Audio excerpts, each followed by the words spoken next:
Olá, sejam bem-vindos ao Pod ou Deve, um podcast sobre neurociência na criação dos filhos. Eu sou a Graciela Azevedo, sou psiquiatra da infância e adolescência e mãe do Heitor.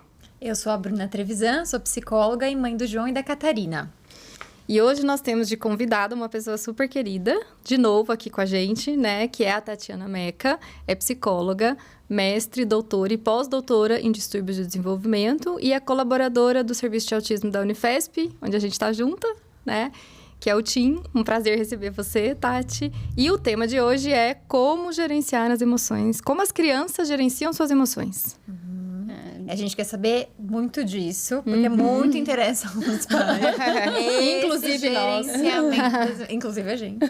Esse gerenciamento das emoções, como se desenvolve, o que a gente espera, como que a gente estimula, queremos saber de tudo. Acho que até você pode começar onde você quiser. Emoção, o que é isso? De onde vem? É de comer? Como é que é? Eu vou começar agradecendo, na verdade, né, de estar aqui de novo. Na minha titulação, vocês esqueceram de falar amiga da Grati, amiga da Bruna. Tia do João e da Catarina. Tia do João e da Catarina. Vai ter que ser tia mais do Heitor recente. também. Tia mais recente do Heitor, né? Eu descobri que você cuidava do João, então... Agora pronto. Agora já tem com quem deixar. Isso.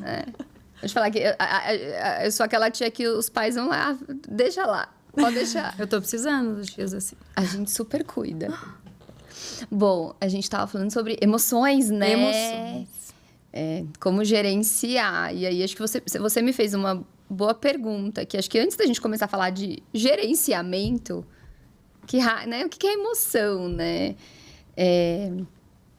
Quando a gente fala em emoção, a gente precisa considerar vários elementos diferentes, né? Vários aspectos diferentes. Então, tem um aspecto que é fisiológico, né? Que é uma resposta do nosso corpo, que então, por exemplo, quando eu tô com raiva, sei lá, o coração acelera, eu sinto talvez a minha face ficar mais, né? Quente, ou eu fico com os músculos mais enrijecidos, ou quando eu tô, né, com medo, eu começo a suar frio.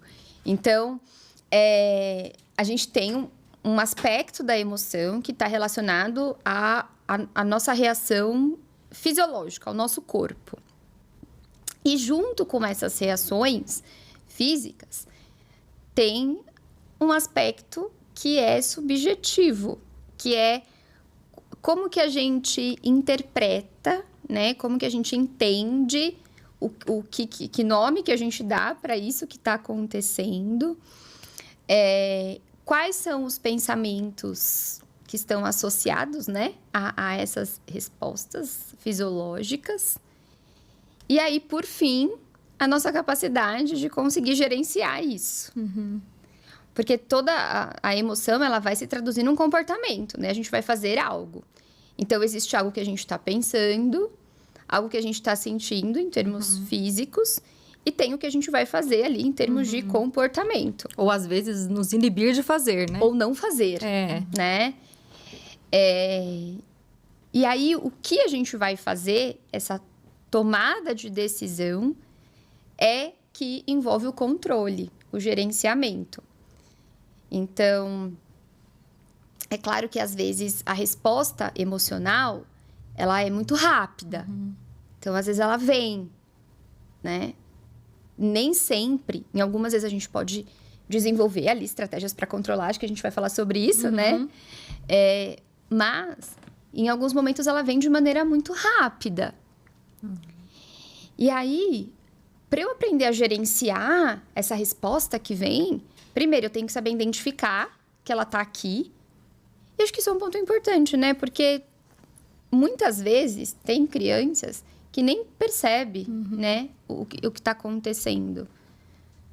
Então, ensinar as crianças até fazer essa leitura dessas mudanças que acontecem no próprio corpo é importante.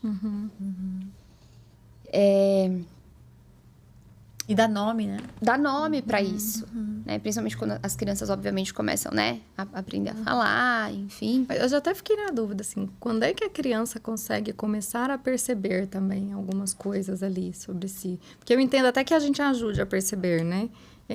Mas quando é que ela consegue começar, sei lá, ter uma consciência ali de falar assim, sei lá, meu coração tá disparado. Tem uma medida disso? Será que a gente sabe? Tá. Olha, a gente começa... Nesse nível que você tá me perguntando, com essa clareza, antes dos 4, 5 anos, a gente não consegue ter, né? A gente até pode ensinar a criança a perceber. A gente vai ensinar, né? Não quer dizer que a gente vai falar ensinar. sobre isso com ela, mas ela... Não é tão refinado com ele, né? Menorzinhos, eles até falam, tô triste, né? Tô babo, né? Quando começa a falar melhor, assim, fala, né, desse jeito ainda peculiar. Mas ainda, né, não com um refinamento, né? Uma diferenciação entre os tipos de emoções, essa associação de perceber, se meu coração está batendo, então é porque eu tô sentindo tal emoção. Não tem esse nível de elaboração ainda. Não. Então, assim, algumas coisas a gente começa a ver com mais clareza com 4, 5 anos, até porque nessa idade as crianças já nomeiam melhor algumas emoções mais básicas, mais simples, né? Que a gente chama de emoções básicas, porque elas acontecem não só na nossa espécie. Então, o medo, a raiva, a alegria, é o divertidamente, né? Que a gente do filme 1, né? Então, as crianças com 4, 5 aninhos, como elas já têm uma boa estrutura de fala, em termos de formação de frases, né? Ali, com começo, meio e fim, com organização de ideias... Nessa idade, elas conseguem expressar melhor e descrever algumas emoções, principalmente essas emoções básicas. Isso não significa que elas não sentem outras emoções mais complexas. Uma criança pequena, por exemplo, com 2, 3, 4 aninhos, ela pode sentir ciúmes, ela pode sentir orgulho, ela pode sentir culpa, mas ela ainda não consegue não só descrever o que é, porque porque tem as questões de linguagem, mas também tem uma questão que é do próprio raciocínio que vai se desenvolvendo ali. Tem alguns aspectos que a partir dos 4, 5 anos, as crianças conseguem relacionar melhor ideias, conseguem juntar melhor informações, relacionar com algum acontecimento prévio. Então, essa capacidade de raciocínio que vai tendo um aumento mais significativo ali a partir dos 4, 5 anos, 6 anos, faz a criança conseguir descrever melhor o que está acontecendo com ela e faz ela entender melhor o que causou também. Porque acho que o reconhecimento das emoções não é simplesmente ou somente dizer tô triste, tô babo, né? Mas é também entender o que causou isso, dizer o porquê eu estou assim, né? O Heitor tem 3, né? E às vezes acontece, tá meio irritado e fala assim, e claramente tá perto da hora de eu dormir, né? Filho, você está cansado. Eu não tô cansado, eu quero brincar. Tipo, ele realmente, ele não percebe. Ele não percebe, também não quer, mas ele não percebe, entendeu? Porque ele realmente não percebe a coisa de estou cansado, isso está me deixando mais irritado, tô mais sem paciência, a brincadeira não tá tão legal mais ainda, né? É por isso que a gente fala bastante para os pais fazerem essa tradução. Olha, o que você tá sentindo provavelmente é isso...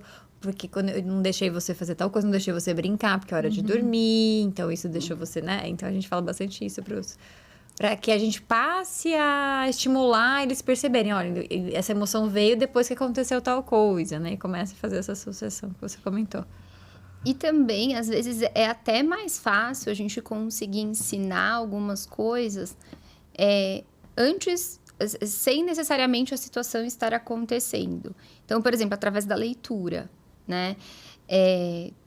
As narrativas, né, para criança, sempre fala sobre emoções, ou sobre aquilo que a criança pensa, aquilo que ela gostaria, o que o personagem fez, deixou de fazer, por que ele fez. Então, quando a gente lê para a criança, durante a primeira infância, a gente também auxilia nesse conhecimento, né? A gente não precisa necessariamente esperar a criança vivenciar uma situação de estresse, de irritabilidade para poder falar sobre isso, né? A gente pode até descrever quando acontece isso com algum amiguinho e a criança vem contar, né? Quando a criança lá com 3, 4 aninhos, ela já começa a contar algumas coisas, né? Que aconteceram na escola. Então, a gente também pode aproveitar essas situações para falar sobre emoções. Não precisa ser necessariamente a partir de uma experiência individual da criança. E falar das nossas também, né? Eu tenho tentado mais isso, de falar também, que às vezes a gente não quer comentar de algo ruim, eu perto e falo, nossa, hoje eu fiquei chateada, viu? Aconteceu uma coisa aqui, né, que me deixou chateada, de conversar sobre as nossas também, né? Imagino que ajude, né? Dá modelo, claro. Modelo, né? A criança, é isso, ela tá observando a ação do outro e boa parte do que a criança aprende é por imitação, né? E ela vai tendo esses modelos de como descrever e que tá tudo bem descrever aquilo que tá sentindo, né?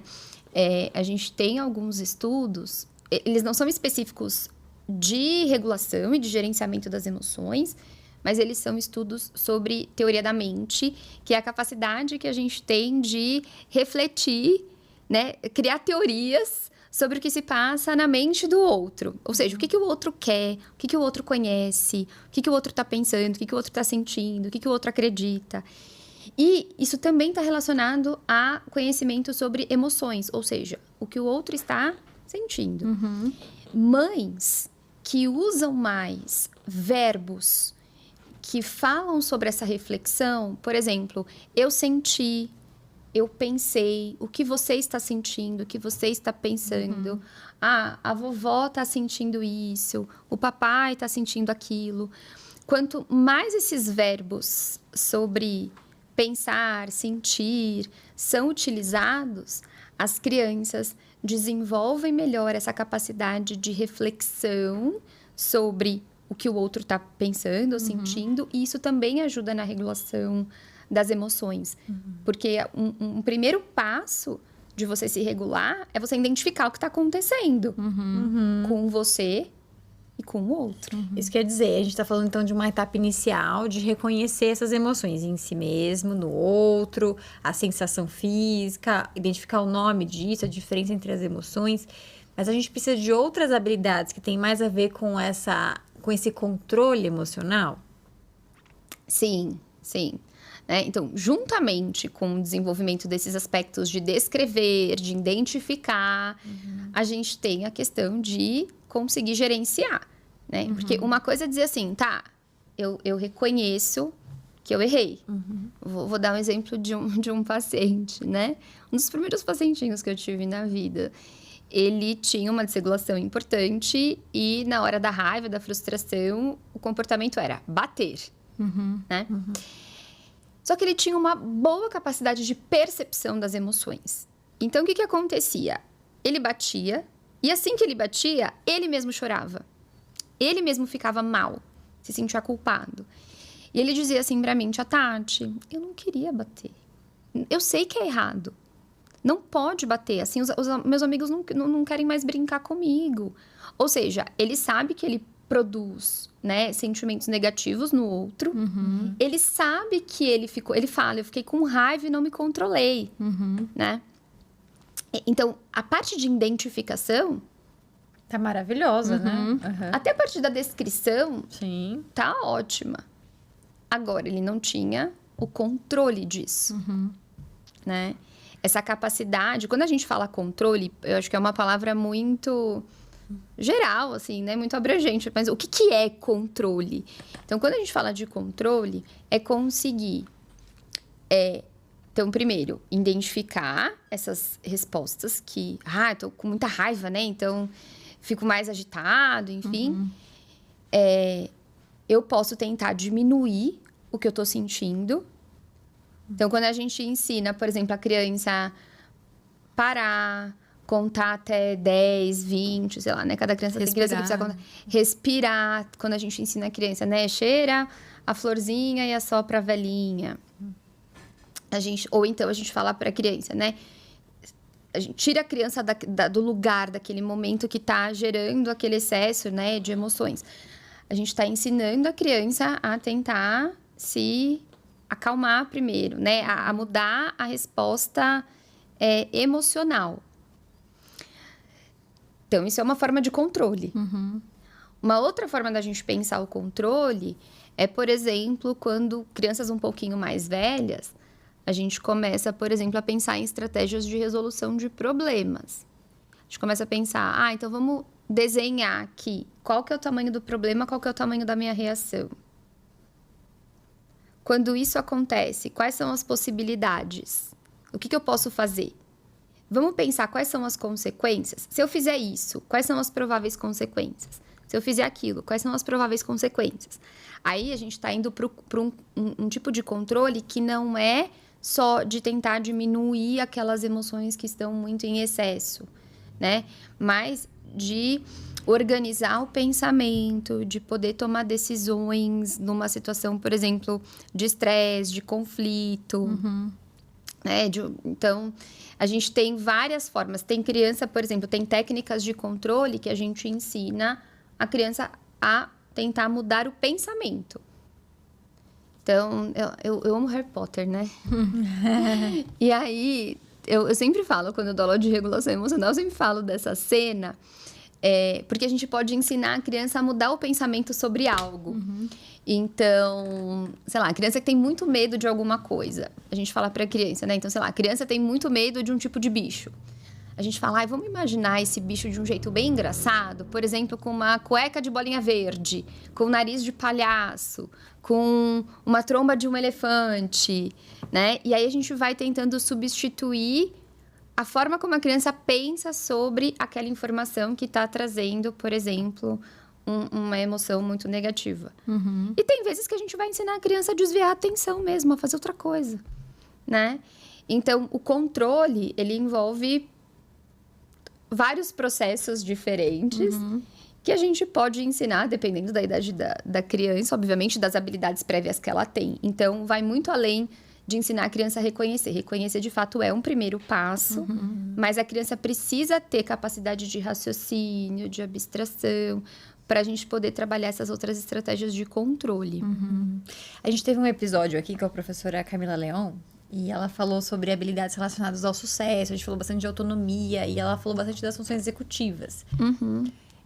Qual que é a relação desse controle da emoção com as funções executivas? Tá, perfeito. Quando a gente fala, né, de funções executivas, a gente tá falando assim, toda vez que o nosso piloto automático, ele não é suficiente, ele não dá conta, que a gente precisa parar, pensar e fazer uma escolha. Eu acho que eu gosto muito de pensar em funções executivas nesse sentido. Me possibilita fazer escolhas e não reagir de maneira automática, né? Isso não acontece, né? Essas escolhas, esse parar, não acontece fora de um contexto social, emocional, ou até mesmo em relação à motivação que a gente tem para algo. E esses aspectos a gente chama de funções executivas quentes. Então, quando eu tenho que, por exemplo, gerenciar, porque gerenciamento envolve funcionamento executivo, mas gerenciar as minhas emoções,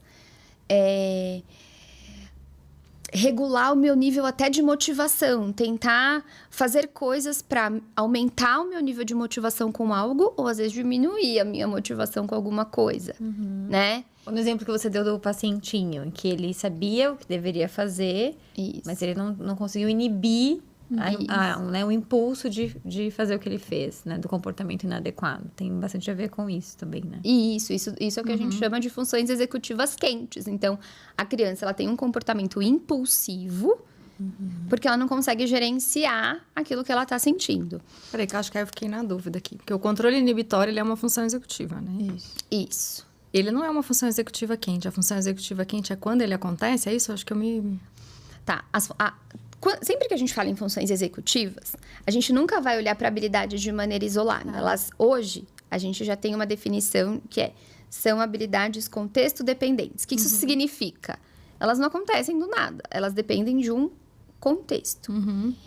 E aí, quando você precisa utilizar os seus processos de inibição ou de um pensamento, inibir algumas coisas que te distraem, inibir uma resposta emocional muito intensa, ou inibir algum comportamento que você está fazendo porque algo no ambiente aconteceu e você precisa interromper, e que esse contexto envolve emoção, envolve motivação, envolve afeto, envolve uma recompensa social e emocional ali, a gente vai chamar de funções executivas quentes. Então, é muito mais o contexto do que a habilidade, só a habilidade em si. Depende da demanda. Depende né? da demanda. A habilidade é a mesma. Isso. A habilidade é a mesma, mas a depender da demanda do momento. Isso. É difícil que a gente tenha uma situação totalmente fria. Eu tava aqui tentando pensar, assim. Mas em contexto Por exemplo, você vai ao mercado, você precisa lembrar de todas as coisas que você precisa fazer. Então, precisa lembrar de fazer uma lista. Ou você está aqui fazendo um cálculo matemático. É um pouco mais frio, no sentido de... Numa É mais escala, frio, né? É mais frio. É que eu, mesmo nessas situações que eu tava pensando em estudar, às vezes é mais frio, mas mesmo essa coisa do mercado, você tem que inibir tantas outras coisas, Ai, né? um docinho, precisa de um docinho hoje. É emocional, tem um afeto no docinho. Você tem que vir, né? Do tipo...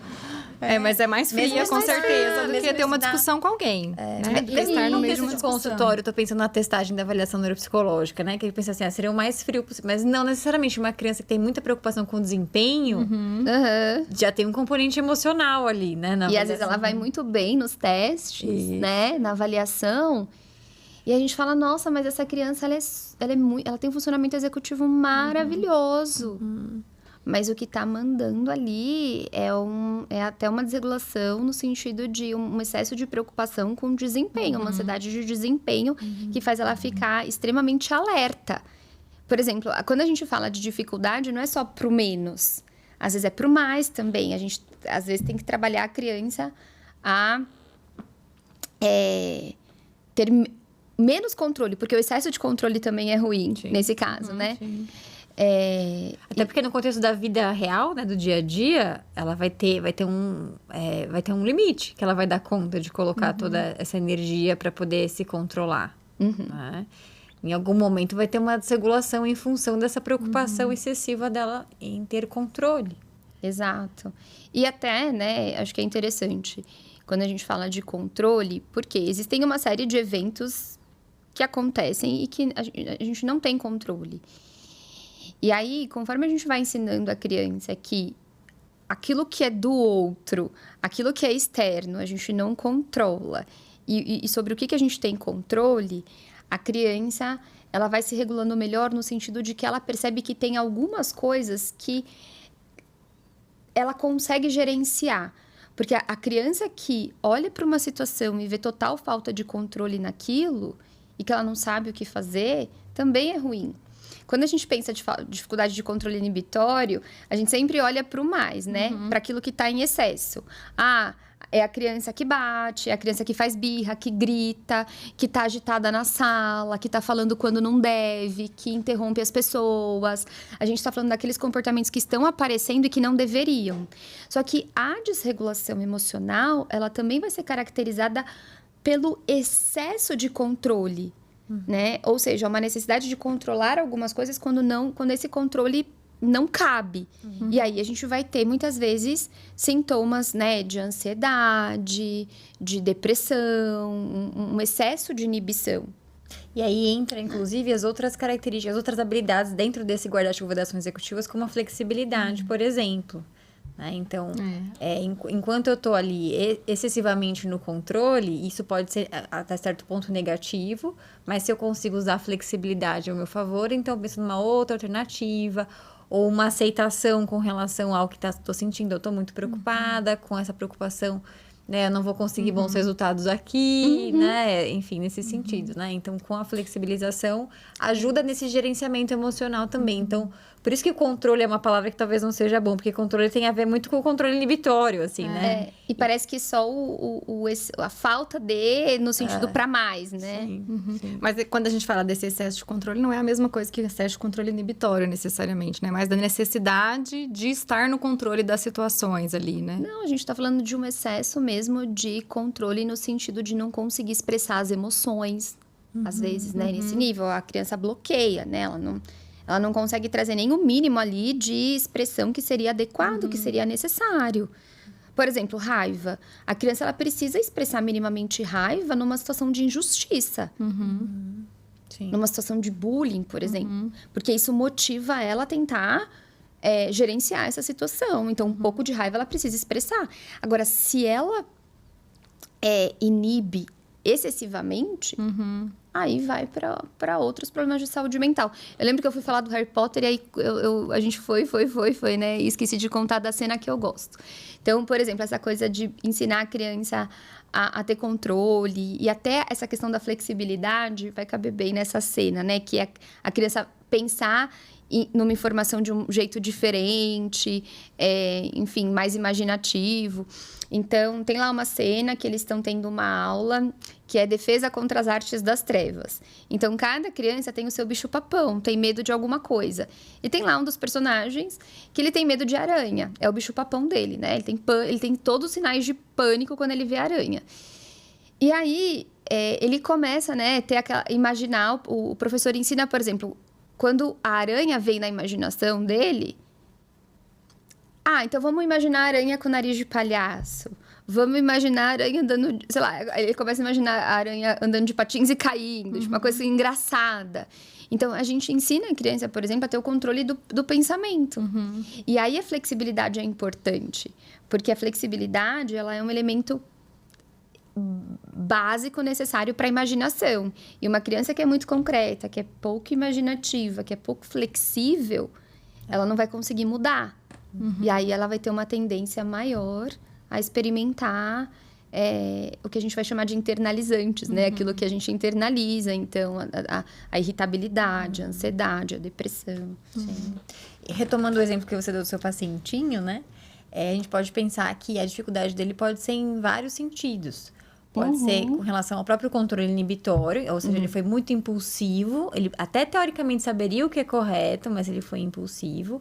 Mas ele poderia também ter uma dificuldade em termos de flexibilidade, que ok, eu não preciso... Eu não lembro exatamente qual é a situação, mas eu não preciso bater. Eu posso... pensando no gatilho, né? O fulaninho... Ela pegou minha coisa, mas isso aí não é importante pra mim. Eu podia flexibilizar o pensamento em relação, né? A interpretação dele da situação. E pode ser uma questão de falta de repertório também, olha. Até conseguiria me controlar, até conseguiria pensar de outra maneira, mas eu não sei outra forma de resolver, né? Isso. Tomada de decisão aí. Concluir esse que eu ia... Eu ia falar, por isso que é importante também os pais olharem para isso, porque no momento que a criança está mais tranquila, é importante ensinar repertórios. Porque na hora que a criança está tendo uma crise, né, tá desregulada, você não vai ensinar uma habilidade nova. Você vai ensinar a criança a se acalmar primeiro, né? É como se a criança tivesse ali, sei lá, a gente usa muito a metáfora do se afogando, né? A criança está se afogando, você não vai ensinar ela a nadar. Na hora que ela está se afogando, você vai lá, você vai tirar ela do mar e ela vai se acalmar. Você vai fazer ela voltar a respirar, para depois que ela se acalmar, você vai colocar ela numa aula de natação. Então... Acho que é importante a importância do ensino de repertórios diariamente com leitura. Como as crianças gostam muito de desenho, de filmes, né, livros, enfim. Acho que talvez usar as mídias sociais de uma forma positiva nesse sentido, né, para ensinar esses aspectos. Hoje em dia, muitos desenhos, muitos livros, muitos filmes têm ali esse aspecto educativo, né? Da regulação das emoções e ensinar repertório. Não, o que eu ia trazer é esse, né? O Heitor tem 3, né? E aí eu fico pensando, né? Todas essas habilidades que a gente já partiu desse princípio que a criança já precisa ter um certo repertório de algumas coisas, né? Então, a gente está falando ali de criança de 4, 5 anos ou mais. Não que a gente não vai fazer com ele, mas que ele... Quando a gente falou no comecinho, como é que elas gerenciam as suas emoções, né? Eu acho que é trazer que nesse primeiro momento... Acho que tem uma coisa muito básica ali inicialmente, por exemplo, a sucção, chupar um dedo, umas coisas que é muito básica que são de regulação. Sim, né? Sim. Que a criança... É até uma demonstração de que, de alguma forma, ele busca se regular. Ele não tem repertório ainda, ele não sabe o que é emoção, mas ele busca se regular, né? E aí, várias das coisas que a gente está falando tem muito a ver com linguagem, né? Então, acho que assim, quando vai desenvolvendo a linguagem, aí é mais perto de, assim, que ela se estrutura mais mesmo, a linguagem, ela vai virando chaves, né? Porque eu fico pensando até pra gente, com a gente mesmo, é aquela coisa de...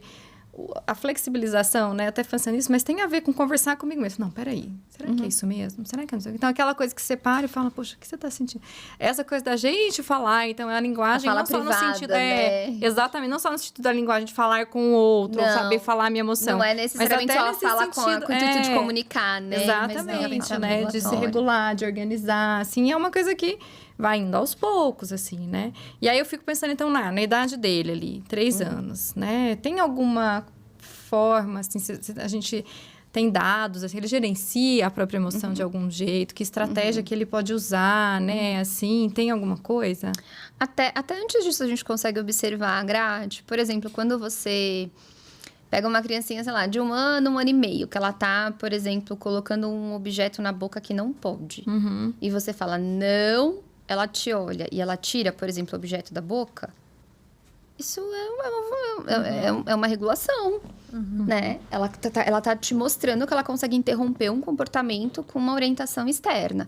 Então, nesse ponto, acho que a gente tem um papel importante e fundamental dos pais, que é colocar claramente expectativas sobre o comportamento da criança, sobre o que ela deveria fazer, né? De regras. E não com um intuito punitivo, coercitivo, no sentido de ameaça, nem nada disso. Mas a criança, ela não sabe, ela não tem repertório, ela tá aprendendo. Então, nessa fase que ela tá aprendendo, a gente tem que, muitas vezes, fazer junto, né? A gente tem que dar regras claras, colocar quais são as expectativas, o que a gente espera que a criança faça em determinadas situações. Então, por exemplo, se você já sabe, sei lá, que o Heitor não tem algum tipo de situação que, de repente, ele se desregula, você fala, olha, então a gente vai lá na festinha do fulano. Se você, né, se acontecer tal coisa, você me procura. Você pede ajuda, né? Então, assim, você consegue dar alguma previsibilidade e você consegue colocar algumas regras, né? Pra a criança saber o que fazer ali.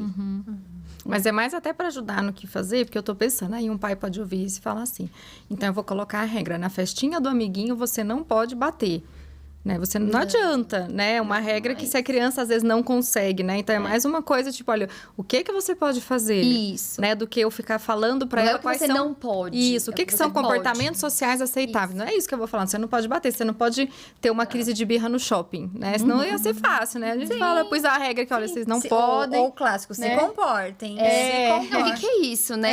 Eu acho que é esse clássico, né? Gente, para uma criança, sei lá, de 3, 4 anos, o que é se comporta?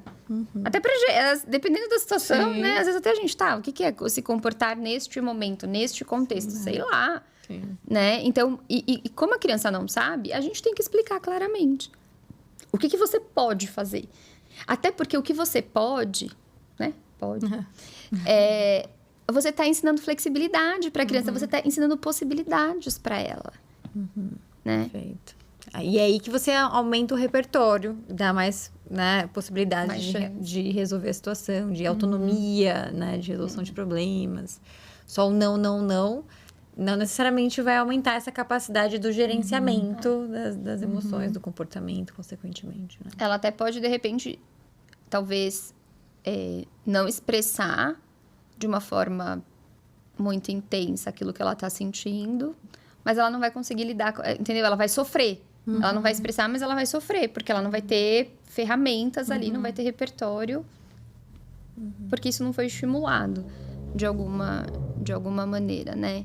E aí, acho que tem um ponto importante nisso, que tem os estilos de parentalidade, né? Não sei se vocês já discutiram isso aqui, mas é claro que eu, longe de querer definir a relação de pais e filhos em caixinhas.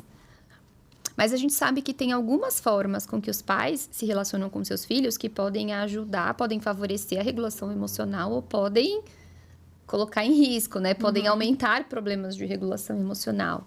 Então, por exemplo, pais que são excessivamente autoritários, ou seja, é tudo não pode, extremamente punitivos, né? Com as crianças. A criança, muitas vezes, ela só sabe seguir uma regra, então ela não desenvolve autonomia, ela não sabe o que fazer, ela só sabe o que não pode, o que pode ela não sabe. E aí, como é um excesso de regras, ela pode ter uma dificuldade de se expressar, porque sempre não pode. Então, ela vai desenvolver mais sintomas de depressão, de ansiedade, por exemplo, né? Pais que são muito permissivos, tudo pode, e não só pode, mas é valorizado, de alguma maneira, é aceito e até estimulado, aí vira o excesso. Aquilo que a gente está falando, a falta de controle no sentido de excesso. Vai fazer tudo que tem vontade, né? E aí a criança fica mais impulsiva. E a impulsividade, ela pode acontecer tanto para emoções positivas quanto para emoções negativas, né? A gente tem alguns estudos que vão falar da urgência positiva e urgência negativa para a impulsividade. Que é, diante de uma emoção muito, muito intensa, pode ser tristeza, pode ser raiva, pode ser até alegria, eu reajo de maneira impulsiva. Eu não consigo ter controle inibitório. Então, por exemplo, se eu estou muito, muito feliz, eu saio, por exemplo, né? Eu ligo o som alto, eu saio gritando. Pulando, dançando. Pulando, né? Ou, por exemplo, no caso de adultos, eu saio gastando meu dinheiro, fazendo um monte de coisa, e aí eu vou ter problemas financeiros depois, né? Me relacionando com um monte de gente, eu vou ter problemas emocionais depois. E a gente tem a urgência negativa, que são aquelas emoções, né? Tristeza, raiva. Então, por exemplo, diante de raiva, eu bato, eu agrido, eu jogo coisas no chão. Então, a gente tem isso que a gente vai chamar de urgência, positiva e negativa, que vai configurar a desregulação emocional, né? O comportamento impulsivo. Muito bom. Vamos para o nosso Pode ou Deve? Vamos, já tá na hora. Já. Ai, meu Deus, eu tinha tanta coisa pra perguntar. Tá bom, a gente marca outra. O bom é que as pessoas vão tendo uma ideia dos nossos... Porque a gente bate muito papo, né? Enfim, sempre. Então, compartilhar um pouquinho com as pessoas os nossos papos semanais, assim. É verdade. Bom, a Tati já conhece o nosso quadro Pode ou Deve. Então, Tati, pode ou deve nomear, tentar traduzir as emoções que a criança está sentindo? Deve. Deve. Aí eu posso trazer uma dúvida nisso? Pode. Calma, a gente vai ficar no pode ou deve, mas assim, nessa de nomear o que a criança está sentindo, às vezes eu fico na dúvida de falar assim, tá, eu posso não estar acertando, né? Tô nomeando umas coisas pra ele que eu não tô acertando, né? Tem um jeito melhor de fazer, porque às vezes eu falo assim, Heitor, talvez você esteja sentindo raiva. Tento falar de algum jeito que não é também falar pra ele, você tá com raiva agora, por isso que você tá fazendo isso, né? Tem alguma dica, algum jeito melhor de fazer? Não tem? Eu posso tentar nomear, vou errar e tudo bem? Será que é isso? Eu pergunto, como é que é? Você quer falar? Eu acho que, assim, a criança pequena, quando tá muito nítido qual é a emoção, você não tem dúvida, eu acho que é bom você dizer qual é a emoção pra ela. Não dá muita alternativa, né? E é lógico que com o desenvolvimento é importante que você pergunte: é tristeza que você está sentindo? Me parece que é tristeza. Ó, eu acho que é tristeza, né? Então você coloca já mais uma possibilidade, uma dúvida para ela também refletir. Mas a criança muito pequena ainda, especialmente essas emoções que são mais claras, eu acho que é importante, é o momento da gente ensinar, porque ela ainda não sabe. Tá. E fora que ela ainda nem tem um nível de raciocínio, de abstração e de flexibilidade cognitiva para você discutir possibilidades com ela. Eu até sei que Isso não não tem. isso não é ser uma mãe autoritária. Isso, eu até sei que não mas- tem. Eu só fico na dúvida se eu falar assim. É que tem umas que são muito óbvias mesmo, né? Eu acho que é muito, muito claro. Raiva, às vezes tem umas que é muito, muito óbvia. Mas eu até fico pensando que às vezes a criança pode estar se expressando como raiva, mas ela ficou triste, né? Não é exatamente a raiva, ela ficou outra coisa ali, né? E aí eu vou na expressão, assim, né? E é algo que... Mas se você tem na dúvida, você pode dizer as duas coisas. Eu acho que você ficou com raiva ou triste. Você pode dar as duas opções. E também, né, Grátis, acho que quando a gente identifica uma emoção, ela não é somente no que a criança está expressando. A gente vai pensar no contexto, né?